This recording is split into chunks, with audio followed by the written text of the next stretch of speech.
दारिद्र्यदुःखदहनस्तोत्रम्।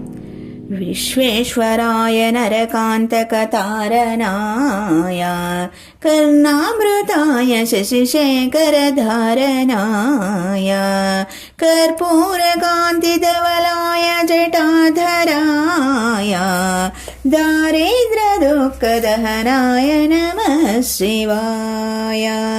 गौरीप्रियाय रजनीशकलाधराय कालान्तकाय भुजगाधिपकङ्कनाय गङ्गाधराय गजराजविमर्दनाय दारिद्र्यदुःखदहनाय नमः शिवाय।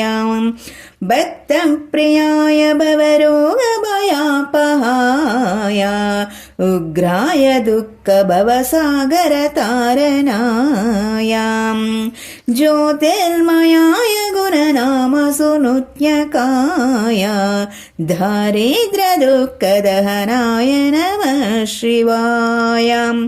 चर्माम्बराय शवभस्मविलेपनाय पालेक्षणाय मणिकुण्डलमण्डिताय मञ्जीरपादयुगलाय जटाधराय दारिद्र्यदुःखदहनाय नमः शिवाय।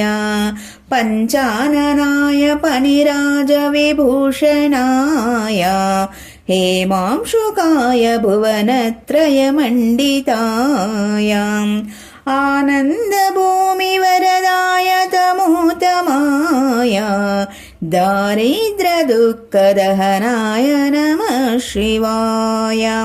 भानुप्रियाय भवसागरतारणाय कालान्तकाय कमलासनपूजिताय नेत्रत्रयाय शुभलक्षणलक्षिताय दारिद्र्यदुःखदहनाय नमः शिवाय।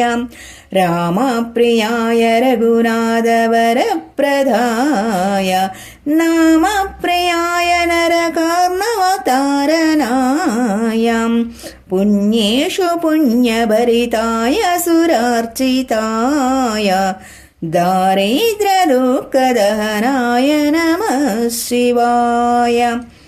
मुक्तेश्वराय फलदाय गणेश्वराय गीतप्रियाय वृषभेश्वरवाहनाय मातङ्गजन्मवसनाय महेश्वराय दारिद्र्यदुःखदहनाय नमः शिवाय।